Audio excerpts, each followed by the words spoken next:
Dan mungkin ibu bapa perlu cepat untuk membawa anak mereka untuk mendapatkan vaksin sekiranya masih lagi belum mendapatkan vaksin dos pertama. Kerana mesyuarat COVID-19 Immunisation Task Force atau CITFC memutuskan 15 Mei 2022 ini sebagai tarikh akhir pemberian dos satu vaksin COVID-19 di bawah program PIK Kids. Sehubungan itu, bermula 16 Mei ini, Kementerian Kesihatan tidak lagi akan menawarkan dos satu vaksin jenis Comirnaty dan CoronaVac kepada kanak-kanak yang telah berusia 5 hingga 12 tahun. Ini berikutan trend permintaan vaksinasi ibu bapa atau penjaga terhadap kanak-kanak yang semakin menurun. KKM telah mengkaji semula tempoh pelaksanaan PIK Kids. Untuk melihat dengan lebih mendalam perkara ini dan kita bincangkan apa mungkin akan jadi impak kepada keputusan ini, saya mau bersama sekarang dengan pakar kesihatan awam Dr. Farhan Rusli. Doktor, apa kewajaran tindakan kerajaan hentikan tawaran dos satu vaksin ketika kadar vaksinasi kanak-kanak masih rendah? Kita faham selepas ini ibu bapa masih lagi ada pilihan untuk memberikan vaksin jenis Sinovac, tapi mereka perlu bayar untuk dapatkan vaksin tersebut di klinik kesihatan swasta. Jadi itu ada yang berpendapat lebih merumitkan dan kurangkan lagi motivasi ibu bapa untuk memberikan vaksin kepada kanak-kanak. Pendapat doktor? Jadi, Lokman, terima kasih. Pertama sekali kita kena tengok perkara ini daripada dua sudut lah. Yang pertama sekali, adakah benda ni wajar? Semestinya tidak. Kerana pertama, kita harus faham adakah polisi ini dibentukkan ataupun akan diimplementasikan berdasarkan sains ataupun berdasarkan hanya untuk memastikan kerajaan tidak rugi dari segi mengeluarkan duit, menyimpan stok vaksin dan sebagainya.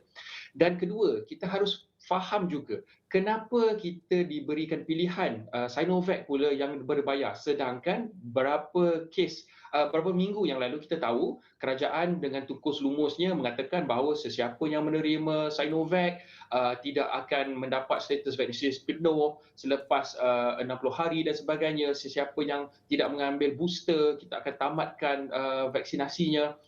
Jadi apabila ini pula vaksin yang ditawarkan yang harus dibeli pula, adakah kerajaan mengatakan bahawa okeylah kita sekarang nak angkat tangan, kita nak surrender, kita tidak mahu lagi menggunakan tenaga kerja kita untuk memastikan bahawa kanak-kanak di negara kita ini masih lagi terlindung. Kerana ini akan memberikan impak yang sangat besar. Kerana kita faham baru beberapa minggu lepas Ketua Pengarah Kesihatan telah memberikan data di mana menunjukkan bahawa kemasukan kes ke dalam PICU, iaitu ICU untuk kanak-kanak, telah melonjak dengan tinggi. Dan kita tahu bahawa kes yang menunjukkan penurunan trend sekarang ini bukanlah memberikan gambaran bahawa situasi di negara kita sebenarnya adalah sudah okey. Tetapi kita nampak bahawa semasa sekolah buka, lonjakan kes sebanyak 160% kanak-kanak selepas dia dapat pergi balik ke sekolah dan sebagainya.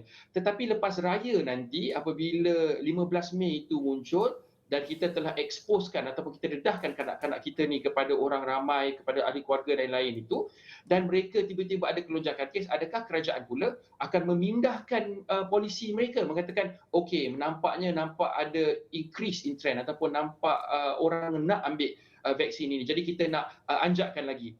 Ini menunjukkan kepada kita punya masalah yang kedua, iaitu problem number 2. Apa dia? Iaitu bahawa polisi kerajaan yang sentiasa berubah-ubah daripada masa ke masa tidak memberikan satu gambaran yang serius kepada rakyat yang mendengarnya. Pertama, saya beri contoh, semasa Sinovac dilanjutkan daripada hujung bulan 2 ke hujung bulan 3 dan selepas itu dia mengatakan tak apalah kalau tak nak ambil booster pun kita still bagi masuk. Polisi-polisi ini membuatkan rakyat memikirkan adakah polisi ini hanya polisi pada yang kita ambil pikul pada waktu itu ataupun ia adalah polisi yang berdasarkan sains dan fakta. Kerana kalau ia berdasarkan sains dan fakta, kerajaan harus mengambil langkah yang lebih tegas untuk memastikan inilah jawapannya untuk kita sebagai rakyat untuk mengikut. Barulah rakyat akan faham dan ikut apa polisi kerajaan tersebut. Tapi bagaimana dengan satu lagi sisi doktor? Sisi kerajaan mungkin. Kerana kita perlu beli vaksin-vaksin ini dari luar negara dan pembelian memerlukan dana. Dan apabila kita sudah beli banyak, tidak ada takers, tidak ada cukup orang yang mahu vaksin, jadi satu kerugian di situ. Kita mungkin boleh gunakan dana itu untuk perkara-perkara lain yang lebih penting dan ada lagi faktor-faktor seperti tempoh di mana vaksin boleh disimpan, ada expiry date dan sebagainya, mungkin banyak perlu dibuang kerana tak habis. Adakah dengan mengambil kira faktor-faktor ini, doktor masih lagi berpendapat bahawa the benefits outweigh the risk sekiranya kita masih lagi membenarkan pemberian vaksin kepada kanak-kanak secara percuma?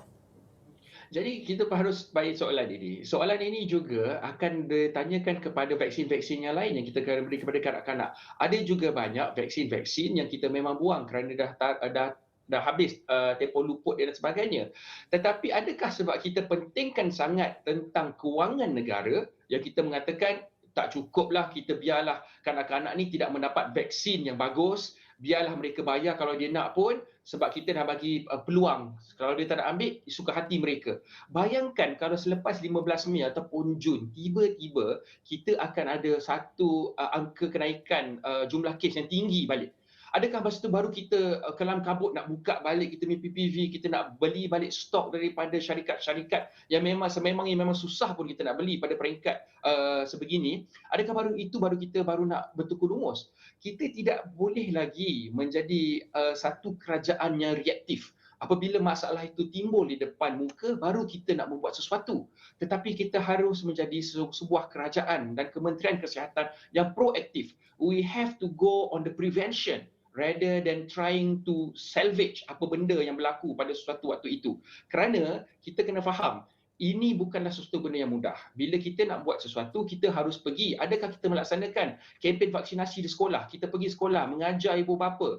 Kita mengata kepada ibu bapa dan juga pergi ke tempat-tempat kerja. Adakah kita melaksanakan promosi kesihatan? Sebab kita tahu kanak-kanak 5 hingga 11 tahun ni, dia tak boleh buat decision itu sendiri. Semestinya ibu bapa yang membuatkan decision itu untuk mereka.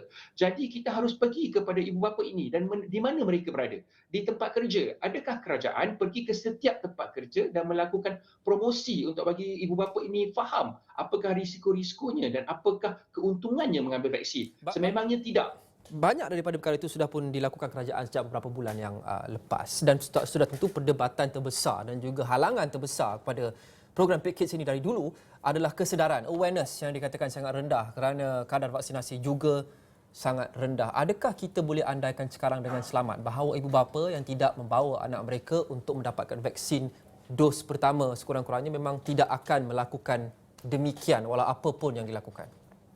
Okey, kalau kita katakan tidak akan melakukan apa pun yang demikian, kita balik kepada dewasa.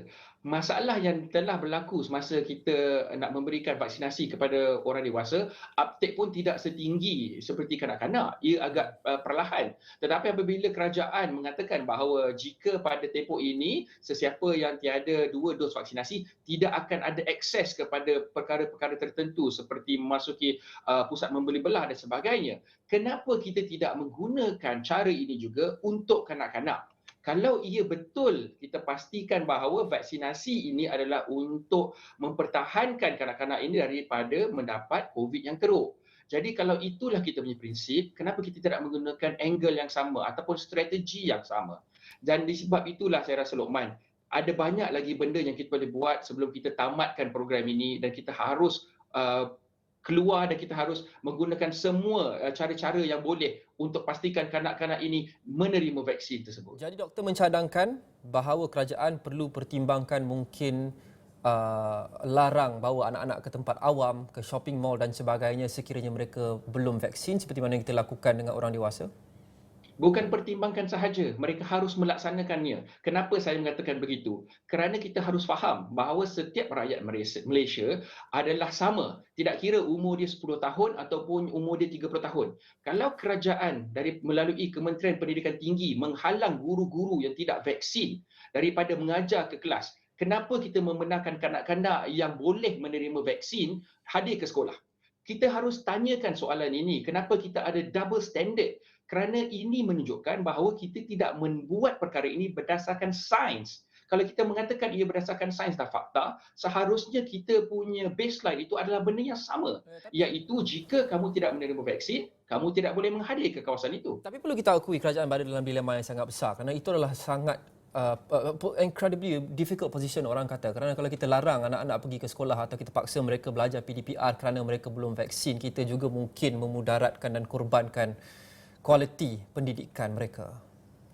Jadi di sini Luqman, dia kembali kepada kita punya perkara asas.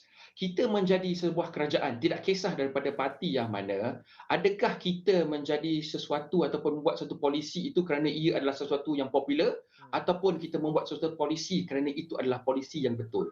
Inilah sebenarnya soalan yang kita harus ajukan.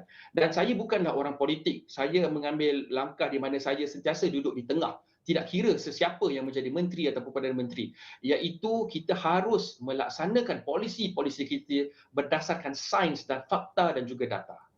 Ayat sekali doktor, saya mahu faham aspek psikologi perkara ini kerana kita lihat data dan saya ada ramai juga kawan dan saya yakin doktor juga ada ramai rakan-rakan atau orang yang doktor kenal di mana orang dewasa ini mereka kurang hesitation untuk mengambil vaksin sehinggalah ke dos penggalak. Ibu bapa ini kebanyakan mereka terbuka untuk ambil vaksin dan mereka ambil vaksin. Tetapi sebaik sahaja vaksin ini diluluskan untuk diberikan kepada anak-anak mereka, ramai orang yang vaksin diri, mereka tidak mahu vaksin anak mereka. Ada explanation, ada penjelasan atau tidak mengapa ini berlaku?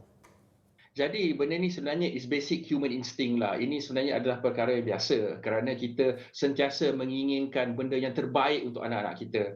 Jadi kita sendiri mengatakan bahawa kita rasa kita tak nak mahu mengambil risiko. Kerana itulah sebenarnya polisi-polisi yang mencetus ataupun yang ada terkena dari pasal kanak-kanak, sesuatu yang sangat sensitif.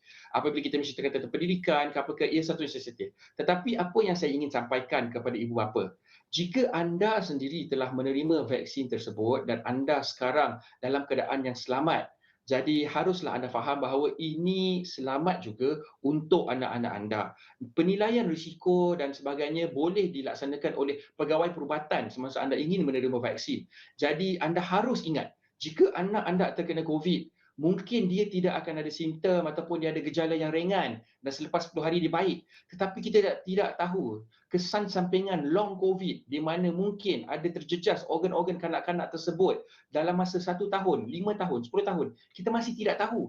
Jadi kenapa kita ingin mengambil risiko tersebut? Sedangkan kita ada penyelesaiannya dengan cara kita mengelakkan daripada terkena COVID dengan mengambil vaksin untuk kanak-kanak. Ya, penyakit seperti MIS-C dan sebagainya. Doktor, terima kasih. Dr. Farhan Rusli, pakar kesihatan awam.